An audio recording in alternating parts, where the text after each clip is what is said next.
line. Konechny back into the corner to Michkov. Side of the net. He scores! Matvei Michkov from an impossible angle beats Hallmark, who slams the stick across the goalpost. And Philadelphia wins it in OT. Matvei Michkov is the hero to give the Flyers the 5-4 victory. That is how it sounded yesterday on Rock 104.1 is where you could hear it on our networks. And it's time for another episode of Flyers Files. And what a way to kick it off. Matvei Michkov, the rookie, gets everything, finishes off a game that I don't know how else to put it. They stole a game. I mean, that was pretty much highway robbery all the way across the board. But anyway, welcome into another episode of Flyers Files here on 97.3 ESPN. Kevin Durso and Haley Taylor Simon with you. And, Haley, I was going to make a joke about how, did Matvei Michkov turn the Eagles game around too? Because at the time that happened, it was halftime. The Flyers had scored more goals in their game than the Eagles had points. And then by the end of the night, all's well that ends well for everybody, I guess. Yeah, maybe. I mean, during the Eagles game last night, I just want to paint a picture. Everybody else around me in my section had out their phones, so they were streaming the game. And there's this loud cheering going on. Everyone's like, Michkov scored. And it was really cool. So the Matvei Michkov effect. It feels really poetic that this is how the week kind of comes to an end. When I did the show last week, we were right on the very beginnings of this saga that was going to go on, because what everybody was kind of wondering was going to happen had finally happened. Matvei Michkov was benched for a couple games. He was a healthy scratch. And obviously, I knew right away it was going to cause a stir among the fan base, because this is who everybody wants to see, exactly for that reason, for an overtime winner. I kind of wanted to, and I know you have thoughts on it too, so I want to let both of us kind of give our 2 cents on this, because there's been a lot of opinions about whether it's the right thing to do, the wrong thing to do, whether it was good for him or not. Then the response aspect of it. I've called this the Michkov benching Chronicles to a degree, because of the fact that it's what's this, what side are people on? And there's all sorts of sides people are taking, but ultimately I think you just have to look at the results in the last 2 games. He wasn't the best player in Thursday's game in Ottawa, and nobody really was offensively for a long time, but he has the moment. He had a moment in the San Jose game as well. So his bounce back, I think, kind of justifies what went on, even though, there was a lot of discussion about it. Yeah, absolutely. And one thing that I saw from people was this upsetness that they had about Michkov being benched.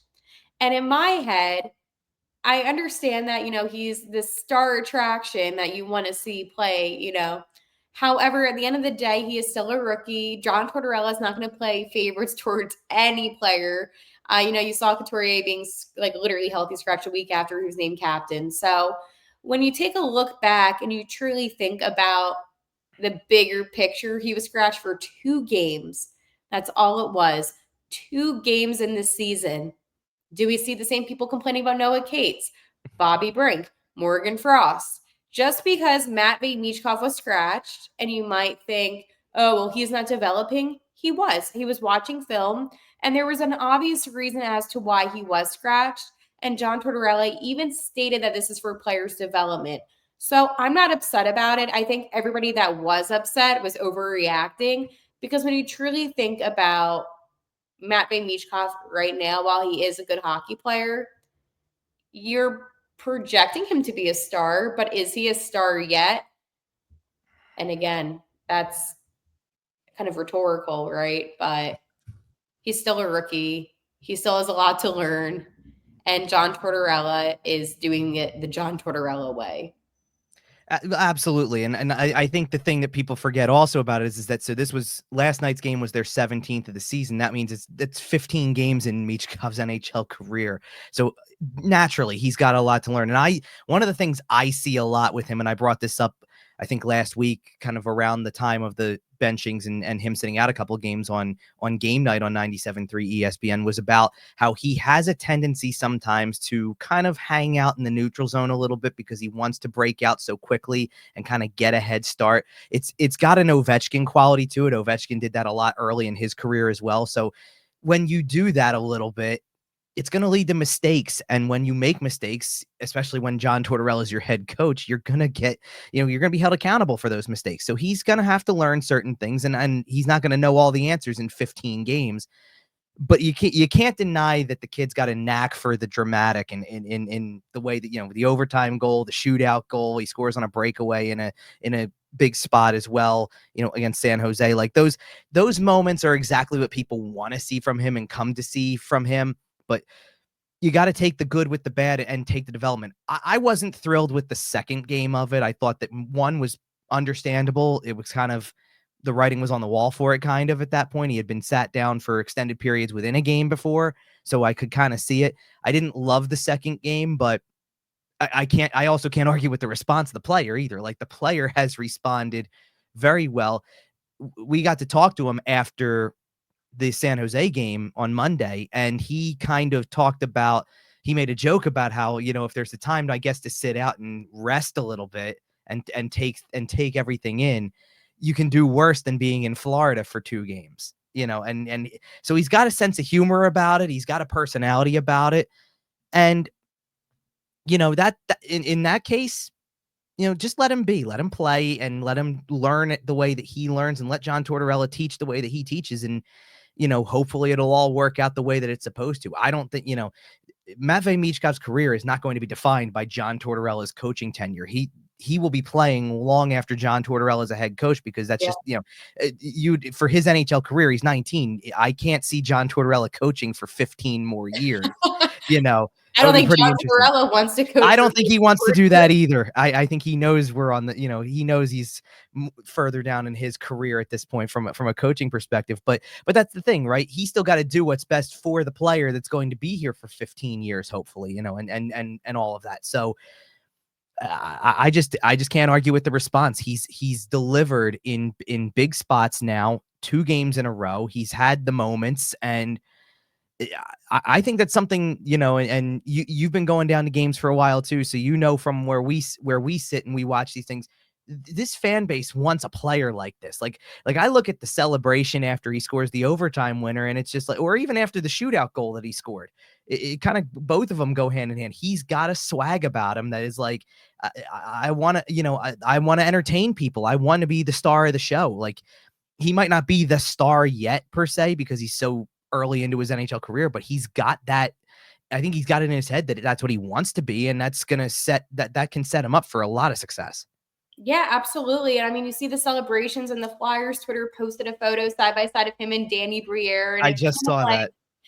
Danny was a fan favorite because he was able to engage with the fans, and he had this kind of spirit about him besides how he played.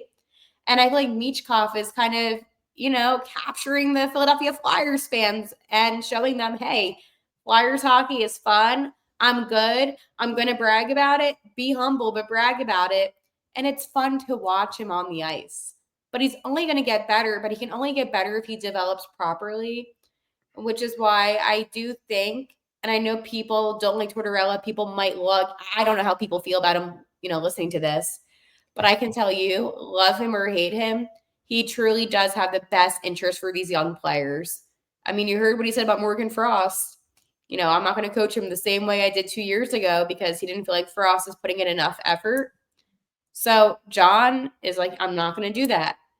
He is a kind of coach that is going to coach these players that want to put the effort in, which is why you see Michkov doing phenomenal since he's come back from being benched, probably because Tortorella, maybe with a translator, was able to say to Michkov, this was for a reason, explain why, and now he's responding.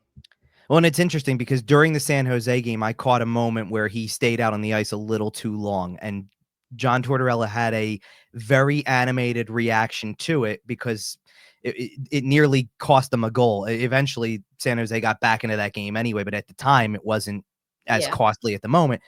And as soon as Michkov got to the bench, Tortorella made a beeline to the end of the bench to go and, again, explain something to him and have one of those teaching moments. So he's definitely trying to do that. And after the game, he didn't throw Michkov under the bus in that situation where it was just him. He goes, Tippett overstayed a shift and Couturier overstayed a shift. So he's pointing out veteran players too, that he's going, They all did it. Everybody was making that kind of mistake, but I know I saw him use that as a teaching moment there. And I kind of want to float something else by you because it was something I had heard a lot as we were kind of dissecting this, and I kind of lose part of this argument when the second game comes into play of benching him more than the first. But like there was an argument about this isn't actually about Michkov at all. It's about everybody else. They're not generating anything offensively. So let's take him out of the lineup. He gets to watch a game and everybody else needs to figure it out and start to play the way that they played last year when he wasn't part of the team anyway. And for the most part, those first few games up until this game against Ottawa, when they really just struggled to get anything going offensively and just happened, it was very much like the Carolina game about a week or so ago where they scored a lot of goals, not a lot of shots. But you started to see the shot totals go up. You started to see the process look better. You know, this team's won 3 of their last 4, got points in 4 straight. The process is getting a little bit better, and maybe they're starting to play to more of the capabilities that they were from a year ago. And maybe part of that does have to do with sitting Michkov down and getting everybody else to figure it out too. I wonder what your thoughts are, Haley. Yeah, it's a very valid point. I think, against those 2 Florida teams, the Lightning have always been a good team, and you have that nice win. I know all these shootout wins, right? And then you take on the defending Stanley Cup champions, and you're able to take that to a shootout. You do lose in that. But I think it allowed the team to fight extra hard because everyone on the team very, very well aware that Michkov is not playing, and they probably knew that it was going to cause some kind of reaction. So it puts pressure on them. Hey, you guys have to step it up and play good hockey because they're going to know that if they don't, everyone's going to be like, oh, well, everybody else sucks. Michkov is the only good thing. So it also is motivation within the team to play more kind of unified, so to say. Yeah, and it's funny you go back that far with it too, because they've won games now. They won a game without Michkov in the lineup in Tampa. They won, they've won any of these games. You can go through the whole group of them. They're winning without Cam York in the lineup. They won a game, they won the game last night in Ottawa without Sean Couturier in the lineup. You've got guys that they're playing without and finding, even we'll get into the goaltending a little later on, but that's a part of it too. Like for a while it was they couldn't win a game that Sam Ersson wasn't starting, and now they've won a couple of them over this last stretch. So like certain parts of the puzzle are coming into place, it feels like. I do want to shift off of Michkov. I know that everybody's that's part of the reason why there was such a fuss about this, right? Is that most of the casual fans are very attentive to Michkov and wouldn't have the same reaction to just about anybody else. No. But it's this is the kid. This is the I'll use the word that nobody wants, like nobody in the organization wants to use because they don't want to put this on the kid. But everybody else that views him as the savior wants him to, wants to see him play and thinks that taking him out of the lineup is bad and is just a mistake. And they want to, they want a game without him in the lineup. And now look what they've done since he's been back in the lineup. I want to shift to a couple other players though, because defensively, I've been impressed by 2 players in particular who, one who I think is just under the radar consistent right now, and another who I think has surprised by stepping up into an opportunity. So I'll start with the latter of those 2, because Emil Andrae has been really good. I think he had 1 bad game in Carolina and the rest have been pretty solid all around. He's made the power play look better. He's made puck moving look better.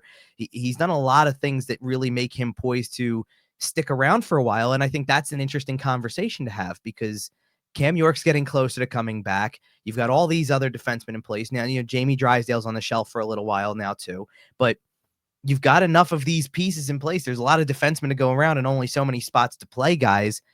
I think it's hard to argue that Emil Andrae is not one of your top 6 guys right now. No, he's not. I mean, it depends. It depends. Igor Zamula, and I'm going to come back to this, is flaky. My question, and by the way, the pairing of the 2 of them together, I forgot which game it was atrocious. I never got a comment on that.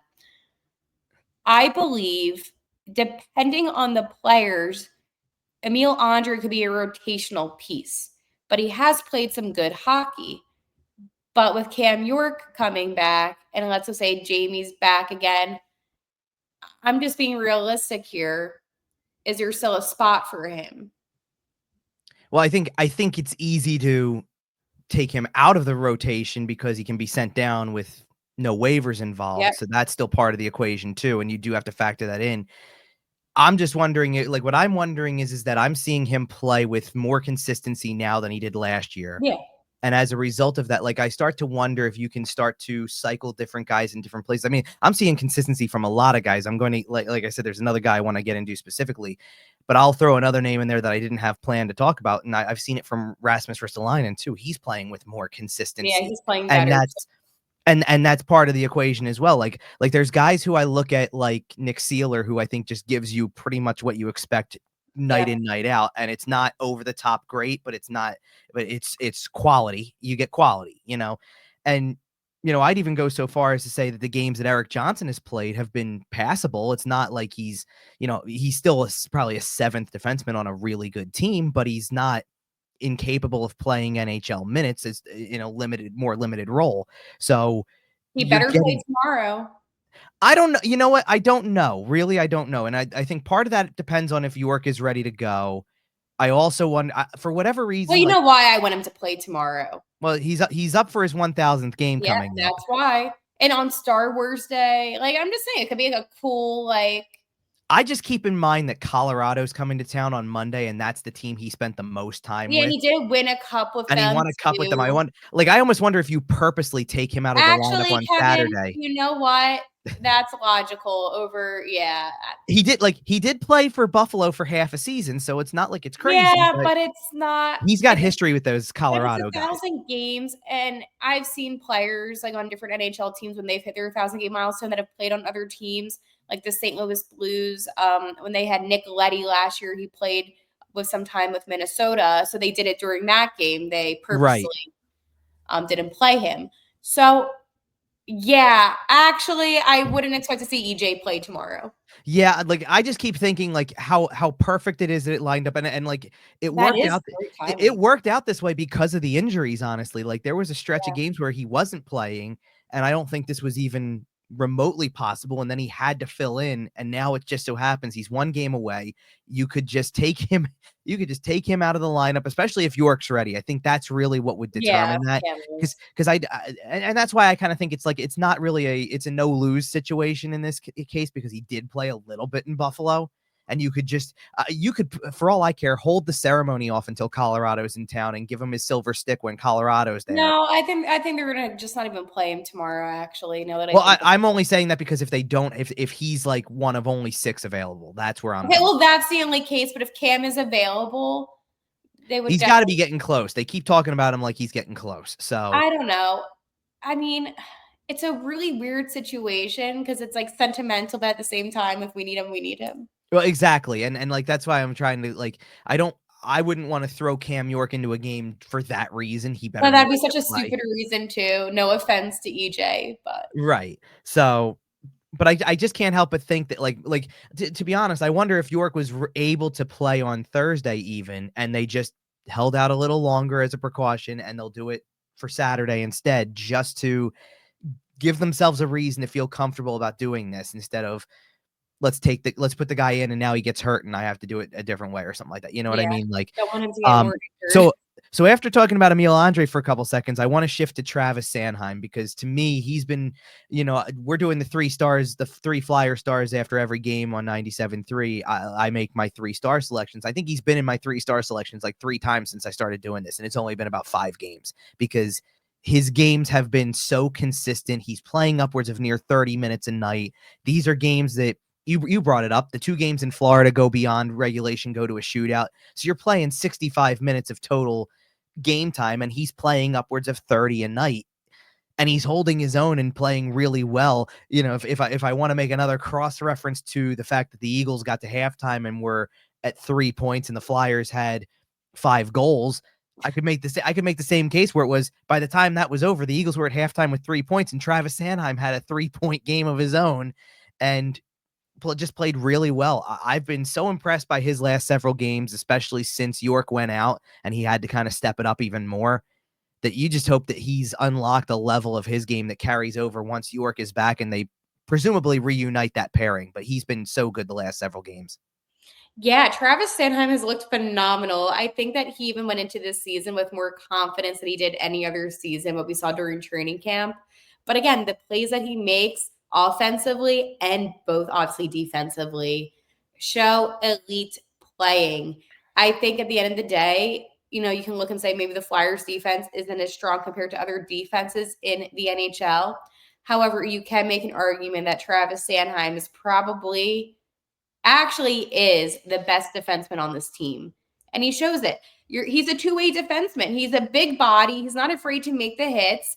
He puts his whole body on the line, makes plays happen. He's great at passing. I don't know what else you could want from Travis Sanheim, honestly.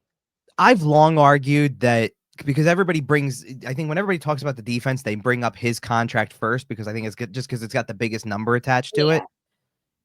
I've long argued that that's very fair value because it's what a second pairing guy is going for, and you're playing him 30 minutes a night. So I've long argued that was not a poor contract as much. No. It's more about what you surround it with. That like I still coming into this season, I don't know that he can be a number one defenseman. He's playing top pair. I think he's in that realm of like a 2 to 3 kind of defenseman based on the production. I think Who do you think is better than him?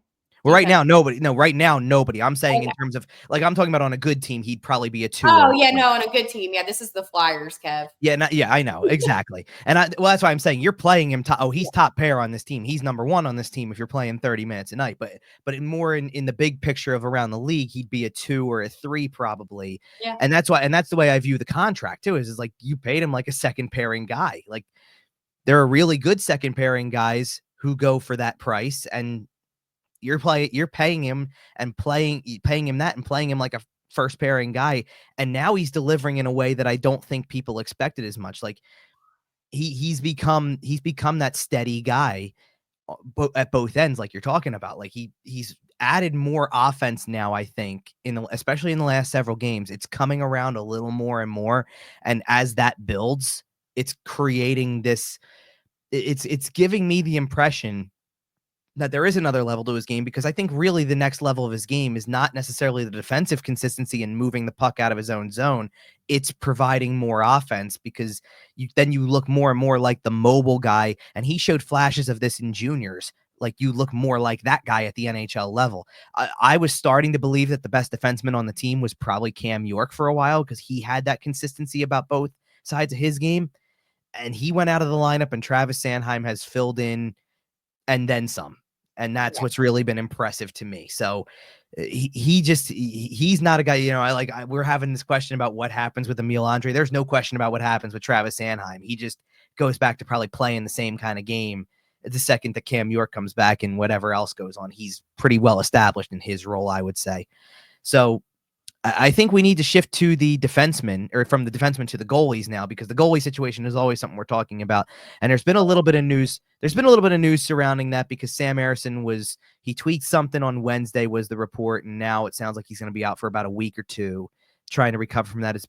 Whatever it is, it's the same thing that was aggravated in the game he left against Boston a week earlier. So he did play in 2 games leading up to this point. He had played against Florida to make his return, lost in a shootout, played against San Jose, won in a shootout, looked good in both, at times.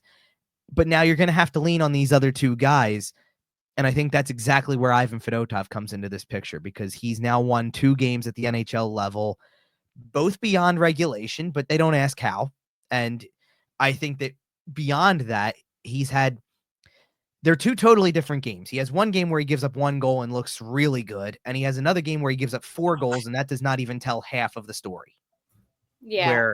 Where that game, he's the reason that they win it. I actually, for this game, again, did the 3-star thing on 97.3. I made him my first star despite 4 goals allowed, because they don't win the game without him. And I think now you're seeing a guy that people are a little more and more intrigued about than being just a throwaway guy who doesn't win any games, right? Yeah, when it comes to Ivan Fedotov, I feel like he got a lot of negativity, especially, this season when he wasn't performing well, and then Ersson had to come in and kind of save him a couple times. But now that he has a couple wins under his belt, I see a more confident Ivan Fedotov, which is great. I know it's only been a couple games. However, this makes me feel better about the fact that, Ersson's now out for a couple weeks. At least we don't really know an exact timeline. However, what we do know is that we have a confident Ivan Fedotov. And we also have a Kulisov, who I think handled himself beautifully. I think that it's not easy, especially what he's kind of gone through with coming over and then kind of not doing so well with the Phantoms. Not his fault, just it's a little rough in Lehigh Valley. But I feel like right now it is what it is. I think Fedotov, though, I mean, against Tampa, you have to really, appreciate what he did, because they had, I believe his name is Kyle Connon, who is the e-bug that the Lightning usually use. And the Flyers sent him to like a one-day amateur contract and allowed him to be the backup. So there's like benefits to that, obviously. But like Fedotov knew, you can't let this guy in the net, because then that means that the game would be bad. So I feel like that puts some pressure on him too, in a way, to just say, hey, listen, it's really all you or nothing. I did have somebody reach out that actually is friends with Kyle and said he's a great guy. He plays beer league hockey. And I'm like, yeah, that's great, but this is the NHL. But being said, I feel like that kind of gave him that boost of confidence. And now I'm hoping that Fedotov just takes this and goes with it. Be confident. You obviously can do this. You're capable of winning hockey games. Yeah, you've had to stay on the ice for some extra minutes, but that should make him feel even more confident that he can be so poised in those type of situations. Yeah, I'm glad you brought up the ultimate trivia question answer eventually, that who is this emergency backup that they had to sign to an amateur tryout just to play behind Ivan Fedotov. That started off like a disastrous scenario where it was supposed to be Kolosov's game, then he leaves, and now it's going to be Fedotov's game, and there's no backup at all. Like, what happens if anything happens to him? He handled that very well, and then I thought he handled the Ottawa game very well as well. What I notice about him is that when he does not play passive, when he plays a little bit more aggressive in terms of he's out of the net a little bit more, he's challenging shooters a lot more. It feels like he's further out from, he's not buried in the crease. When he's not buried in the crease and leaving very little space, and he's cut down on like the looking over people too. He's cut down on trying to look over top of people. In fact, I caught that on one of Ottawa's power play goals. He starts to look over the top and then is a little bit too far back in the net as well. And it makes him late getting over to challenge a one-timer, where I don't know if he makes the save either way, but I'd like to see him out of the net a little further in that situation, just to maybe try to cut down the angle a little faster, make yourself a little bigger, whatever the case may be. That's where I thought he looked great on the shootout part when he played in Tampa, was he makes himself like, he's using all of that 6'7" frame and making himself look really big and taking away a lot of what's there. I made the joke about how I don't remember the last time that they had a shootout in Tampa, no less, or against Tampa, no less, where they're the team that wins 2-0 in the shootout, not the other way around. That used to be John Cooper taps Steven Stamkos and Nikita Kucherov on the shoulder and says, "Go score," and then the Flyers don't score on their 2 attempts and it's game over. It used to be that way. Now we're doing it the other way around, where it's kind of throw, fun. Where you throw out Travis Konechny, for example, and go score. Owen Tippett, go score. Okay. Go score. And Ivan Fedotov will take care of the rest. That's kind of fun, and so he had a great couple of games so far and has really bounced back. I'm curious to see when the next time Kolosov gets in, because he dealt with that little injury for himself. He's obviously good. He was obviously good enough to be the backup against Ottawa. And if you're going to be missing Ersson for a time, and Kevin Kurz of The Athletic had the report that was about 1 to 2 weeks, I'm categorizing that, trying to kind of count ahead, and I'm kind of wondering over the next, they got 5 games at home in short order on a 5-game homestand. They go on the road, and then they're back for the Black Friday game, the annual Black Friday game. Yeah. I wonder if that's the game that you circle for Ersson to come back. Is that one almost at the end of the month instead of trying to put a week on this? I think you lean closer to the 2. So I wonder if we're looking at another 5 or 6 games before Ersson's back. So that would mean probably, if it's 6, I wouldn't be shocked if it was 3-3 and both guys get a chance to play and both guys get a chance to get a look. How much total time would have Ersson been out, if you can do the math? By the time, if he comes back for the Black Friday game, you're saying? Yeah, that's because that's after Thanksgiving. It's about 2 weeks. Yeah, it's about 2 weeks then, because like whatever it was, he would have tweaked it again on Wednesday of this week. And he missed was out for Thursday's a game. week before that. Yeah, So he had come back to play 2 games though, so I would yeah. Why did they? it- I wonder if he wasn't ready to play again, and they kind of rushed him just due to the situation. it's interesting though because like I wonder how like he made it through 2 games perfectly fine too. So Right, but then it's not like it was one game or one period even, and it's like, no, this is a problem, or practicing for that matter. So whatever it is, I think it's just, and I think they're just being cautious because the intention is they're going to have him down the stretch for a much longer period, and they know that he's usually the number 1 guy. It just, now this creates this opportunity for these other 2 guys though to see who sticks in this lineup for a while too. This was shaping up to be, I had seen about Fedotov possibly being sent down for conditioning just to get him to play because they wanted to see Kolosov more as the backup. Now, now you get to kind of have the 3 goalie rotation without having to Minnesota does. worry about it. Well, yeah, kind of. And that's why I'm curious as to when Kolosov gets back in, because right about now, I think I'd give Fedotov Buffalo because I feel like he's earned it. He earned another game for the way he played in Ottawa, so he should probably get that. Where do you throw Kolosov into that mix? Maybe you hold Fedotov for Colorado because they've got so many sharp shooters. You want a guy that takes up as much of the net as possible. Maybe that's what you do. So it's all strategic, I'm sure, and we'll see kind of how they divvy this up and they spread this out over the next several games. But these are going to be the 2 guys for a little while, and as the Flyers have kind of started to turn a corner a little bit, because now it doesn't feel like it, kind of, and maybe by the process of some of these games it doesn't feel like it, but they started 1-5-1 and now we're up to 7-8-2, so it doesn't feel like, maybe it doesn't feel like they've played the best that they could in certain games, but they found a way to win several games, and that goes a long way to boosting some confidence. So we'll see how this goes kind of going forward. There's a lot of games, and I think that's good. That's what's fun for us, right? Like we're gonna get to be down. Oh, there's a lot of hockey left. We got a lot of work to do in the It next just little bit. began, in all honesty. Yeah, and there's a lot down you're right. There's a whole lot of season left in front of us too. But like I look forward to these sometimes look forward to these extended stretches of games at home because of the fact that it allows for more consistency from, I guess, from my analytical eye and yours as well, where it's like we get a chance to see them regularly, day after day. It feels like multiple games in a row instead of 2 games here, 3 on the road, another 1 here, another 2 on the road, back and forth all the time. Yeah, it sucks. We just Well, and during training camp, we're so lucky because we get to see them every day. And travel plays a role too. Like when they go away, it plays a role where it's like, okay, now that affects sometimes how they play. So this is a chance to just see them play regularly at home and see what kind of boost it gives the crowd, because now you're kind of, after the Eagles game on Thursday night this week, it's like an extended bye week for them. So because of it, you get this time where what the Flyers going to play 4 games before the next Eagles game. Yeah.